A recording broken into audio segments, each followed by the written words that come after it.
So yesterday, let me know what was the discussion going on. कल क्या चला? अच्छा syllabus. It means we have covered the typology of syllabus UPSC का जो profile है, and now we are going to start the first topic.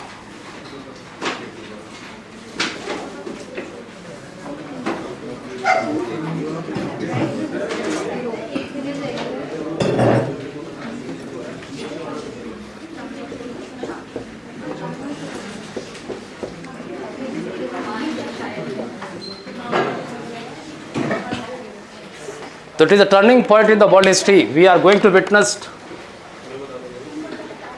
Although India was having interaction with the Europe right from the past, but here what is unique? This interaction is direct in nature.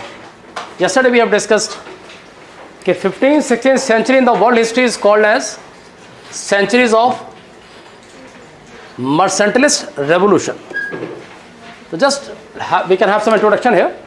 Why we call these centuries, these two centuries, as the centuries of mercantilist revolution? Any answer, please? Why we call these centuries as centuries of mercantilist revolution? हाँ, तो point बताइए, सिर्फ points बताइए. Very good. 3G और तो इसमें आपने पहला पॉइंट, बड़ा इंटरेस्टिंग पॉइंट है कि first time the East and the West, that is whatever is in the East, whatever is in the West, they are going to have direct trade and commerce. क्रांति का मतलब ही होता है कोई चीज़ नहीं होनी चाहिए, आकस्मिक होनी चाहिए. तो first time in the world history we are having direct trade and commerce. Secondly we can say this trade was well organised and was well stabilised because it was carried by the concept of company. World history में पहली बार company का नाम आता है, तभी हम कहते हैं अंग्रेजी कंपनी, फ्रांसीसी कंपनी, डच कंपनी. तो why it is called as a revolution? Because first time we have direct trade between East and West. Earlier it was going through the intermediaries. Can you name the intermediaries? Arabs from Indian sides and, ठीक है, तो आप समझ रहे हैं इसको. तो कुल मिला के ये नया ट्रेड क्यों है? क्योंकि पहली बार ईस्ट और West came into direct contact. Secondly it was performed by the joint stock companies. पहली बार कंपनी द्वारा नियंत्रित किया जा रहा है. अंडरस्टूड है, कंपनी अगर करेगी तो क्या होगा? ट्रेड वेल ऑर्गेनाइज होगा और स्टेबलाइज होगा. पहले क्या हो रहा था? पहले इट वाज इंडिविजुअलिस्टिक. कुछ व्यापारी माल ला रहे हैं, ले जा रहे हैं. व्यापारी का डेथ हो गया तो व्यापार रुक जाता होगा, फिर से नए लोग आते होंगे. एक कंपनी सर्वाइव फॉर, भले उसके कैपिटल्स मर जाते होंगे, बाद में उसके नए लोग आते होंगे. तो this trade is more stabilise. Third point क्या है? It was patternised by the state और बाय द किंग. इस काल में पहली बार जो व्यापार वाणिज्य हो रहा है उसको राजा का या राज का संरक्षण प्राप्त है. इसलिए हम कहते हैं विश्व इतिहास में ये सेंचुरी एक वाणिज्यवाद के क्षेत्र में क्रांति है. कल हमने पॉइंट्स लिखे थे, ठीक है. अब काम की बात पर डिस्कस करते हैं. Coming of the Europeans, first heading हो जाएगी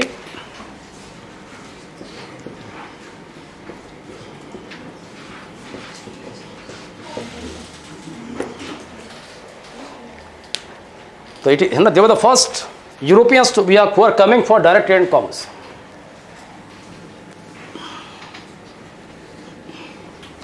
So yes, you can start writing some points. लिख लीजिए. अच्छा, मंडे को I will give you some my class notes, you know. उससे क्या होगा कि उसको आप पहले से रिव्यू कर लेंगे. तो जो क्लास में लेक्चर हो तो लेक्चर पर ज़्यादा फोकस किया जाएगा. It means you should focus on lecture more than on writing. Personal notes मिल जाएगा, मंडे को मिल जाएगा आप लोग को, जो हमारा पर्सनल नोट्स है, तो उसको आप पहले पढ़ेंगे. तो लेक्चर्स में क्या होगा, जो की पॉइंट्स है उसको ही नोट करें. जो बोला जा रहा है, जो यहाँ लिखा जा रहा है, उसको ज़्यादा फोकस करें. चलिए अभी तो लिखते रहिए. तो it is Portuguese. Just you can start writing now. After the discovery of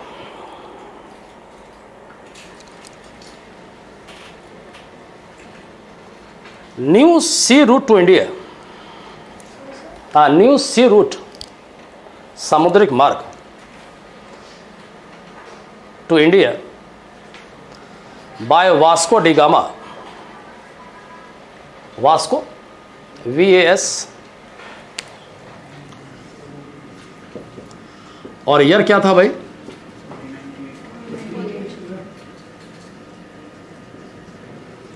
तो this is a turning point in the world history. A new sea route got discovered here. This route was passing through what?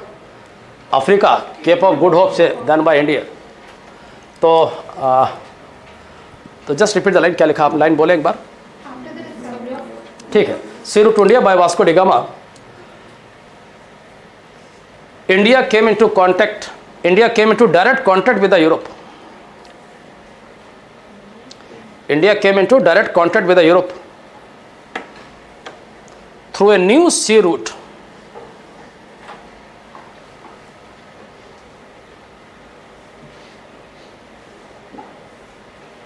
and it was the only sea route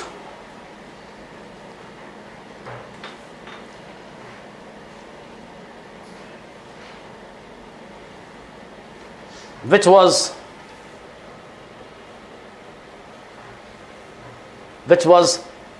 sorry इसको ऐसे लिखेंगे, which continued till the making of Suez Canal। Suez नहर के बनने से पहले यही root popular होता है। Till the making of Suez नहर, नाम सुना होगा आपने, उससे रूट थोड़ा छोटा हो जाता है। Till the making of Suez नहर, SUEZ। आपको याद होगा इजिप्ट को जो है सीधे रेड सी से जोड़ देगी, तब ये रास्ता छोटा हो जाएगा। आप देखें मैप में, ध्यान दीजिएगा, सामने ऊपर बना हुआ है, ये रूट कितना लंबा होगा, यूरोप दिखाई दे रहा है आपको ऊपर। अफ्रीका पार करेंगे, केप ऑफ गुड होप पहुँचेंगे, फिर इंडिया आ जाएगा। दिखाई दे रहा है आपको? नहीं, यूरोप कहाँ दिखाई दिया आपको? ऊपर ब्लैक यूरोप लिखा है, ये अफ्रीका लिखा हुआ है। तो ये रूट लंबा जरूर है, लेकिन इसी को प्रैक्टिस किया गया क्योंकि नया रूट था। और इस रूट को छोटा कब किया गया? सुएज नहर बनी है, कब बनी है? 1860s में जाके बनी है लगभग। नहीं, सुएज नहर कब बनी? सुएज नहर, हाँ सही है। तो लगभग जोड़ लीजिए कितना साल बाद बनी है, लगभग मेरे ख्याल से 170 साल बाद हो जाता है। 1498 है, approximately 170 years onwards. When the Suez canal किसको जोड़ती है? इजिप्ट को मेडिटेरियन सी को रेड सी से जोड़ती है। फिर वो रास्ता सस्ता छोटा हो जाएगा, लगभग 1200 किलोमीटर छोटा हो जाएगा, बात अलग की है। तो ये रूट कितना इंपॉर्टेंट है कि इसको आगे तक फॉलो किया गया जब तक सुएज नहर नहीं बन जाती है। कैरी करिए इसको। This was a very important discovery, this was a very important discovery.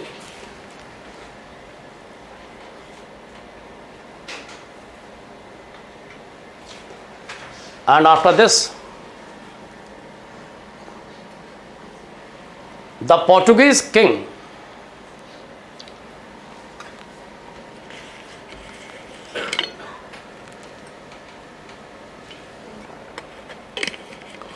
requested the Roman Pope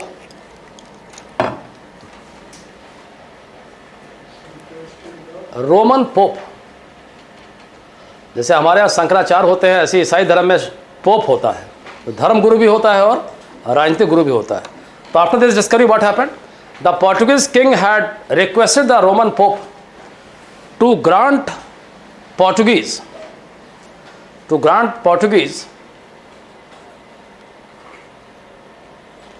monopoly of trade,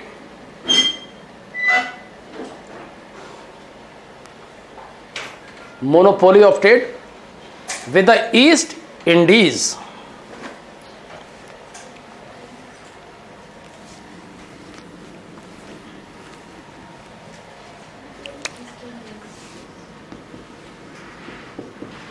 इसका मतलब क्या होता है बताइए? जब हम ईस्ट इंडीज बोलते हैं इसका अर्थ क्या होता है? इंडस के ईस्ट में, और इंडस से ही इंडिया बना है। इंडस का मतलब सिंधु नदी होता है। कहाँ से निकलती है, कहाँ से जाती है बताइए भाई? Indus river emerges where and passes through how many Indian states today? आज भारत के कितने राज्यों से होकर जाती है सिंधु नदी? 2 3 4 5 बताइए। 1 2 3 4 5 कितना, क्या विकल्प है? सिर्फ और सिर्फ एक है, ओनली कश्मीर भाई। ट्रिब्यूटरीज है उसकी। सिंधु नदी जो है भाई मानसरोवर लेक से निकलती है और कश्मीर से होते हुए सीधे पाकिस्तान, आज की तारीख में पाकिस्तान हो जाएगा वो। तो यूरोप के लोग जो है इस इलाके को, इंडस के दाएं वाले इलाके को क्या बोलते थे? इसी से नाम इंडिया बन गया है। संस्कृत में ये सिंधु है, आगे चलकर ये इंडस, इंडीज से इंडिया बन जाएगा। तो इंडस रिवर के ईस्ट में जो भी है उसको ईस्ट इंडीज बोला गया है यूरोपियन ट्रेड एंड कॉमर्स में। इसका मतलब इंडिया ही नहीं है, क्योंकि इंडिया सबसे बड़ा कंट्री है, इसका नाम हम लोग इंडिया मान लेते हैं, लेकिन याद रखिए जो भी यहाँ पर आएगा, श्रीलंका, मलाया, जावा, सुमात्रा, सब कुछ आ जाएगा इसमें। तो यहाँ पर ये बड़ा इंटरेस्टिंग फैक्ट है, जब इसकी खोज हो गई, जैसे आपने सुना होगा एक कॉन्सेप्ट होता है पेटेंट राइट, कॉपीराइट। मीनिंग आप जानते ही होंगे, जिसने बनाया है पहले वही इस्तेमाल करेगा, उसकी परमिशन के बिना कोई भी इस्तेमाल नहीं कर पाएगा। तो ये खोज की है पोर्टुगीज़ ने, hence Portuguese want to take the benefit of it. Ultimately उस समय कोई सुप्रीम कोर्ट तो है नहीं, ना कोई इंटरनेशनल कोर्ट है, पोप का ही झंडा है, पोप का ही सामान होता है। तो Roman sorry this Portuguese king ने रिक्वेस्ट किया पोप से कि भाई ये खोज हमने की है, at least we should be given 100 years monopoly, and it was granted. तो उसी को कंटिन्यू करेंगे। मोनोपोली वाज गिवन, लिख लिया होगा आपने, 100 साल की मोनोपोली। ईयर लिखा आपने? नहीं, 100 years नहीं लिखा, लिख लीजिएगा। This monopoly was granted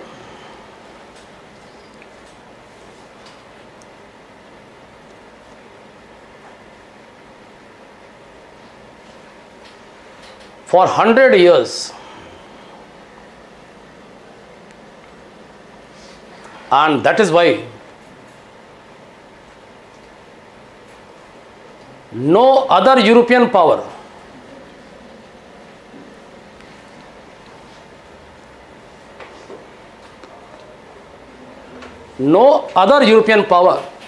dared to challenge this right.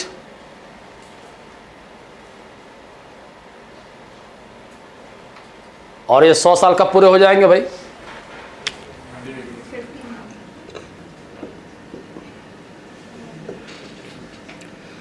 ये क्वेश्चन अभी तक यूपीएससी ने पूछा नहीं है, कभी भी आपसे पूछा जा सकता है कि क्या कारण है कि once Portuguese had discovered this, why they enjoyed the monopoly, no European power dared to enter into the state.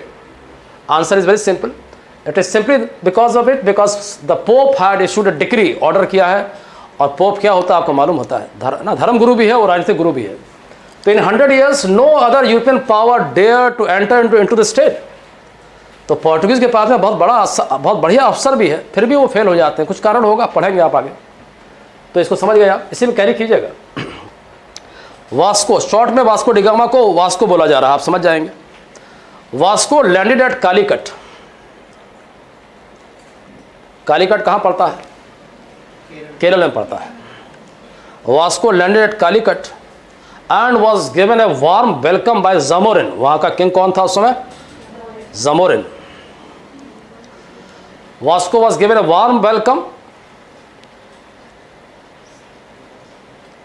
Bye Zamorin by the king Zamorin, ZAMORIN। ये हमारी संस्कृति में है कि अतिथि देव भव, भारतीय संस्कृति में है, गेस्ट होता है, उसको गॉड माना गया है। कालीकट का ये राजा है।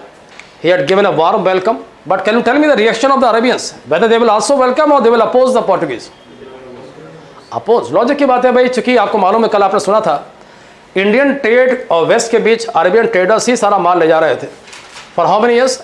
Almost 750 years। कल आपने डिस्कस हुआ था ये, क्यों भाई डिस्कस हुआ था?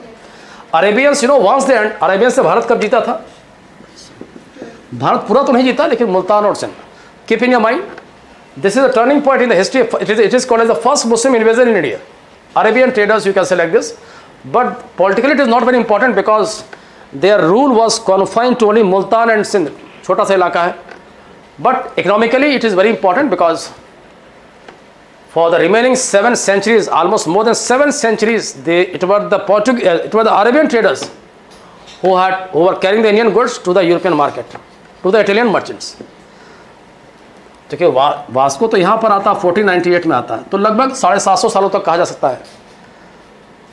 तो इसका मतलब पोर्टुगीज के आने से नुकसान किसको हो जाएगा? अरेबियन ट्रेडर्स को हो जाएगा, because they were carrying the Indian goods. तो once they notice that the Portuguese are coming, they opposed Vasco, but Vasco थोड़ा prepared था, he will defeat this Arabians, just carry the same like। तो आपने लिखा होगा he was challenged by the Arabians, लिखा आपने? हाँ, लिख लीजिएगा। but the Arabian traders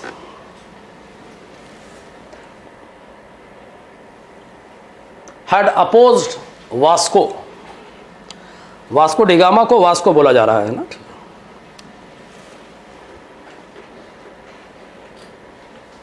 but they were defeated।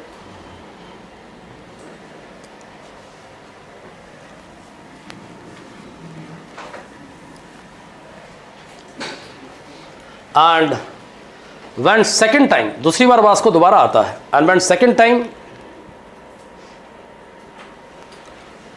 Bracket में आप देख लीजिए 1500, 2 साल बाद की बात है,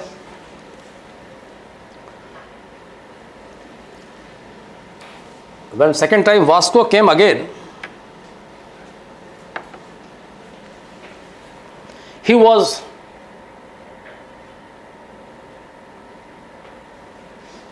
he was challenged by the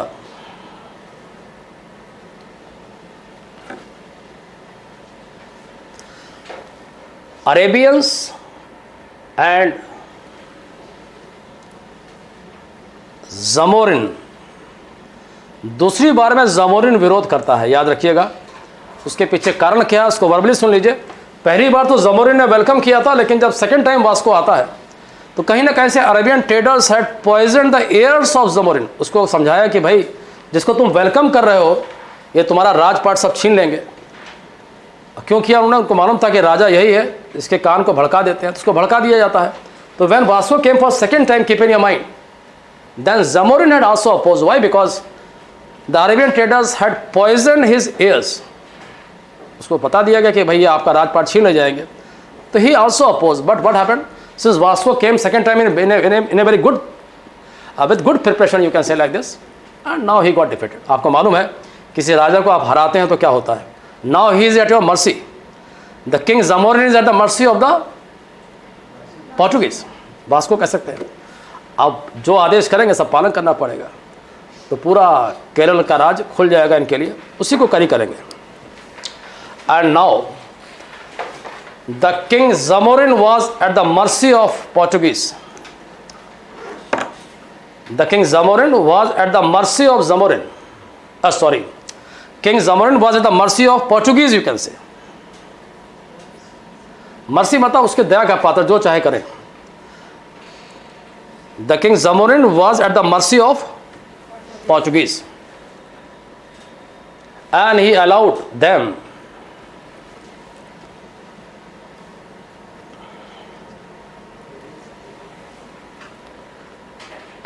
them to establish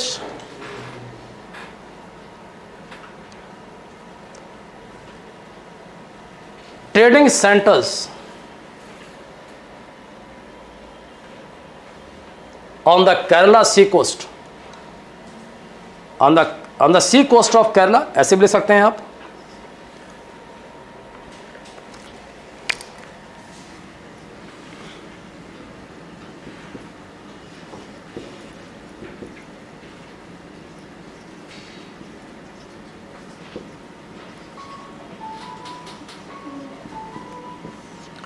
ये अर्ली सेटलमेंट्स हैं, इनका नाम यही है। तो सबसे पहले तो लैंडिंग कालीकट हो रही है, तो पहला कारखाना वहाँ खोला जाएगा। उसके बाद में ये 3-4 और हैं। कोचीन है, कैन्नौर है, ये सब केरला के समुद्री तट पे है, सी कोस्ट ऑफ केरला। कालीकट, कोचीन, कैन्नौर, क्विलोन। और it is very important, you know, because it became the first headquarter. Goa को बाद में बनाया जाता है, तो उस पर आप जल्दी से लिखिए, इसको लिख लीजिए। This was made as the first headquarter.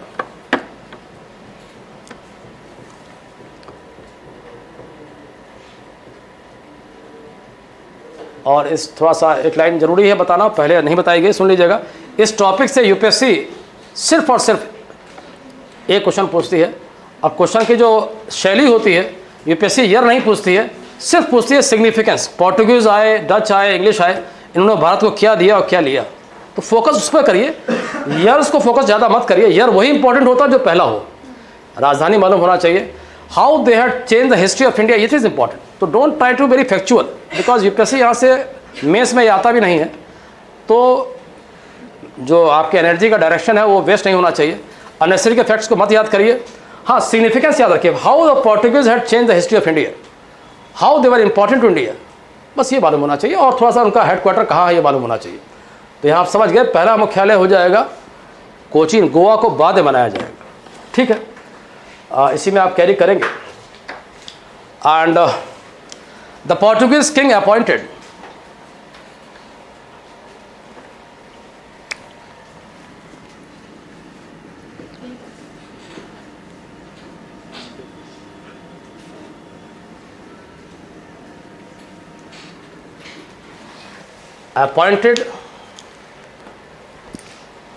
D.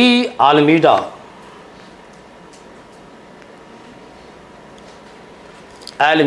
as the first governor। तो ये सब इंपॉर्टेंट फैक्ट्स है, ये मालूम होने चाहिए। पहला कौन था तो मालूम ही होना चाहिए। His policy is called as blue water policy.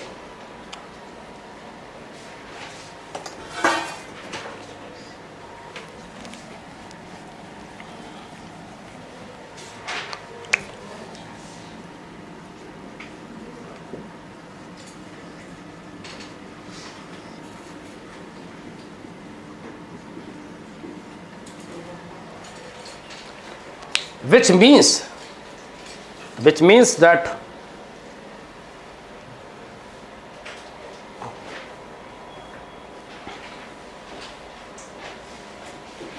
Portuguese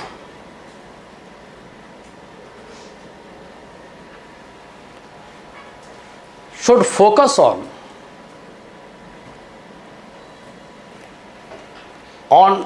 only trade and commerce,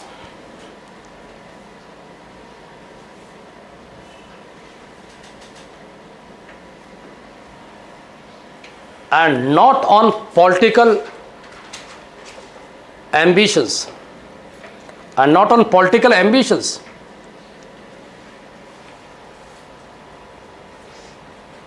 regarding making an empire in India.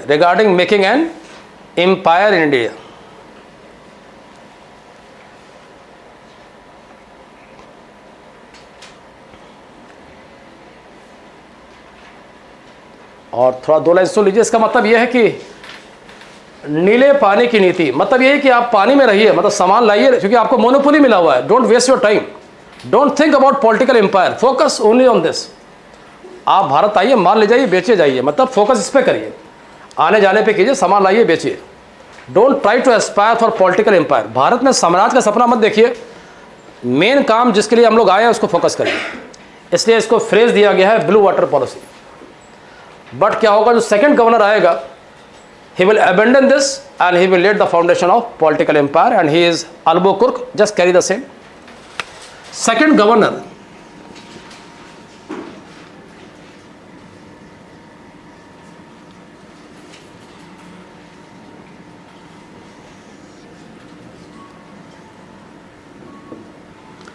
हम लोग इसको लिखते तो हैं अल्बुकुर्क ना, यू ही इसको प्रोनाउंस नहीं करते हैं, इसका उच्चारण नहीं करते हैं, तो वी प्रोनाउंस इट एज अल्बुकुर्क। तो क्यों नहीं बोलते हैं हम लोग, लास्ट के 2 लेटर्स साइलेंट रहते हैं, तो वी प्रोनाउंस इट एज अल्बुकुर्क। जैसे बोला गया वैसे लिखा जा रहा है, अल्बुकुर्क। Thank you. तो ही सेकंड गवर्नर, दिस अलवा, ये लिख लिया होगा, he had abandon the policy, लिख लिया आप। Second governor Albuquerque had abandon this policy, इस पॉलिसी को त्याग दिया। कौन सी पॉलिसी त्याग दिया भाई? Blue water policy.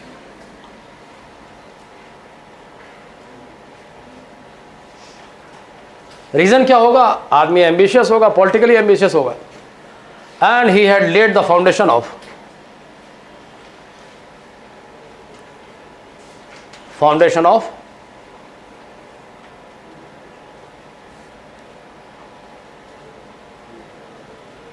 Portuguese empire in India.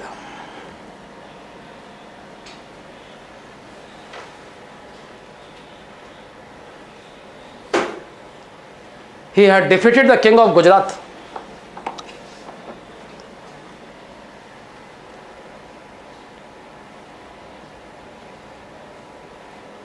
देखा आपने, आते ही इसने मारपीट स्टार्ट कर दिया। King of Gujarat and captured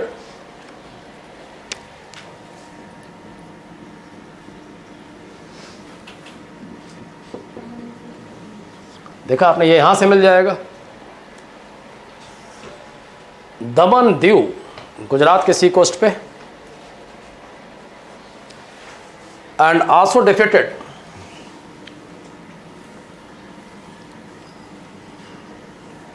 king of Bijapur.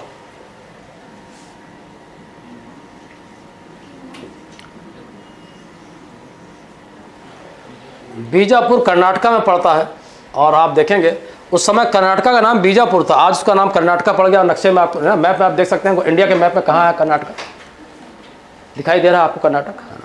तो उसका नाम मेडिवल इंडिया में क्या था? बीजापुर, वहाँ का सुल्तान होता था।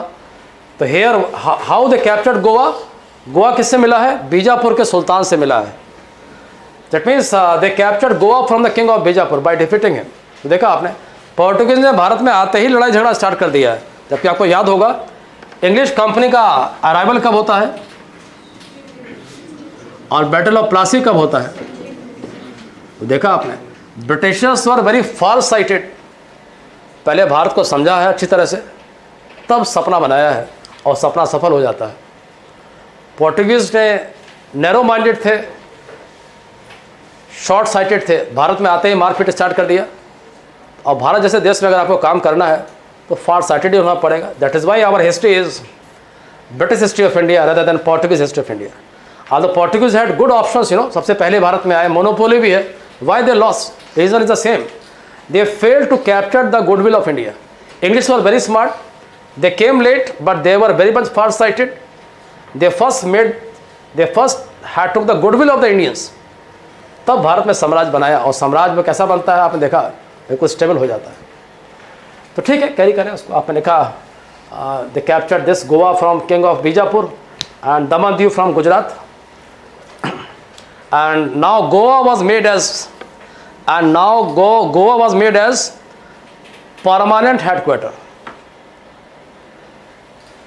लेकिन अगर आपसे कहा जाए पहला मुख्यालय क्या था, तो आंसर क्या हो जाएगा, कोचीन हो जाएगा। ऐसे क्वेश्चन पूछे जाते हैं।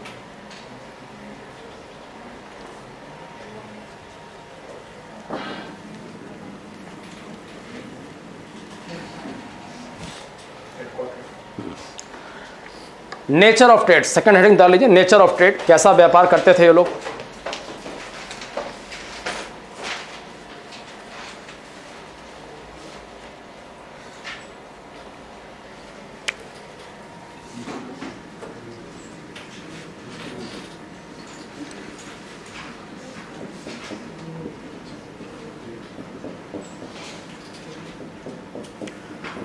थ्रू कार्टेज सिस्टम, ये परमिट सिस्टम है, जैसे लाइसेंस होता है, इसका मतलब परमिट होता है।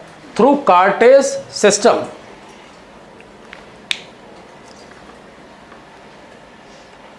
दे maintain their monopoly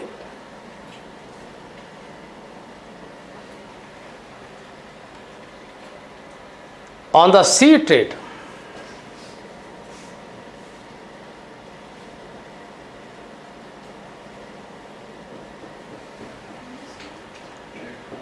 On the sea trade, this cartage was a permit, ये एक लाइसेंस होता है।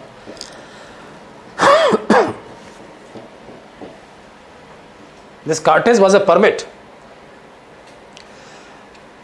for carrying the sea trade, जिसको समुद्र में व्यापार करना है पहले परमिट लीजिए, कमीशन दीजिए, तब ले जाइए। To carry the sea trade and if any trader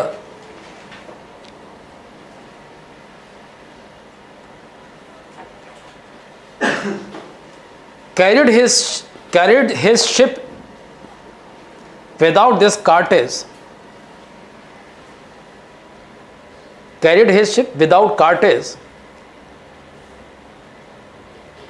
the ship was captured, उसके जहाज को जब्त कर लिया जाएगा। The ship was to be captured and penalty was imposed.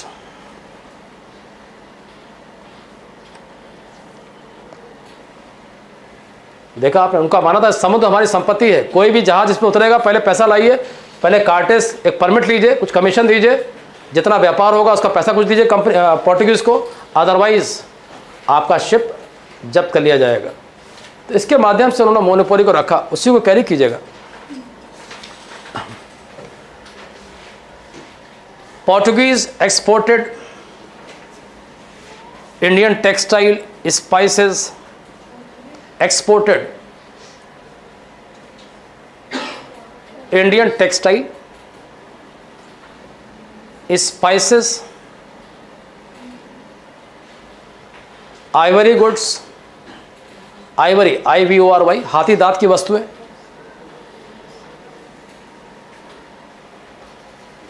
pearls and other handicraft items,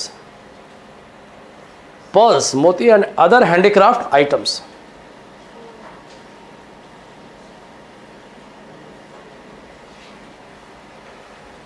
They also introduced some new crops in India.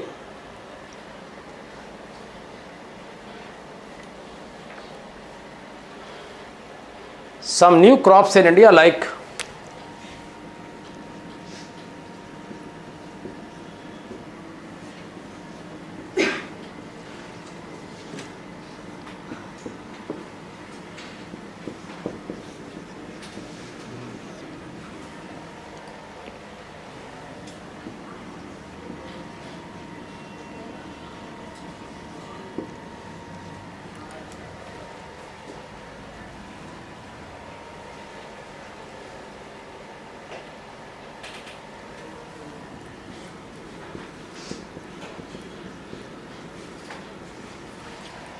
in this way they had influenced India's agriculture pattern. Some crops were introduced.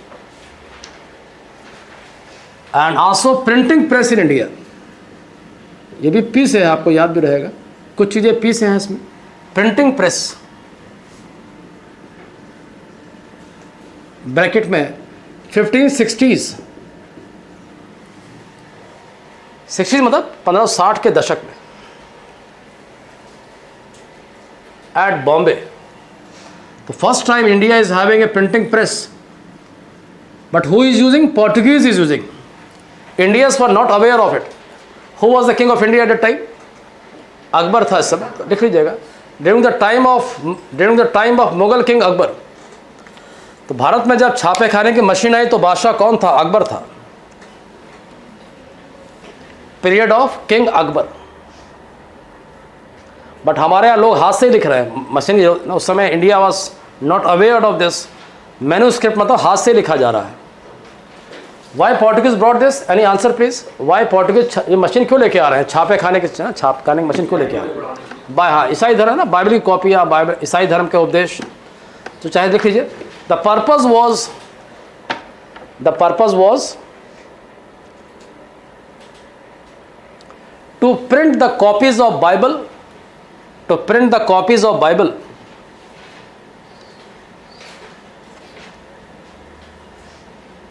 and other Christian literature.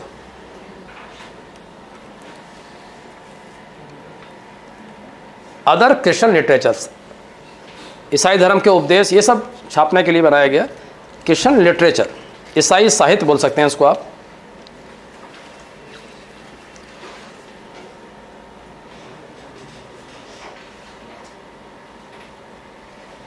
Later they failed to acquire the goodwill of the Indians.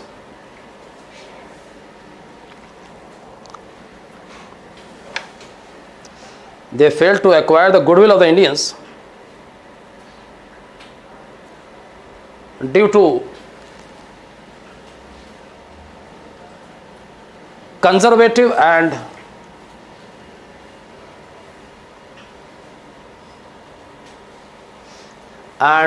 short-sighted policy. Short-sighted एक होता है far-sighted, उसका opposite होता है short-sighted policy. For example, और लिखने से पहले दो लाइन सुन लीजिए. कभी प्रीलिम्स में क्वेश्चन आ सकता है, प्रीलिम्स में कहीं ना MCQ में आ सकता है. पोर्टुगीज भारत में सबसे पहले आए थे, 100 साल का मोनोपोली भी है, फिर भी फेल हो जाते हैं. कायदे में उनका साम्राज्य कैसा होना चाहिए? पोर्टुगीज हिस्ट्री ऑफ इंडिया मतलब पूरा इंडिया होना चाहिए. इंग्लिश बहुत लेट आते हैं, फिर भी English got successful. Why? Because Britishers were very broad minded, very far cited.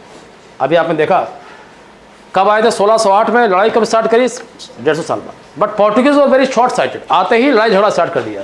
India जैसे देश में अगर आप नैरो माइंडेड रहेंगे तो कभी आप परमानेंटली सफल नहीं हो पाएंगे. वही आप लिखने जा रहे हैं.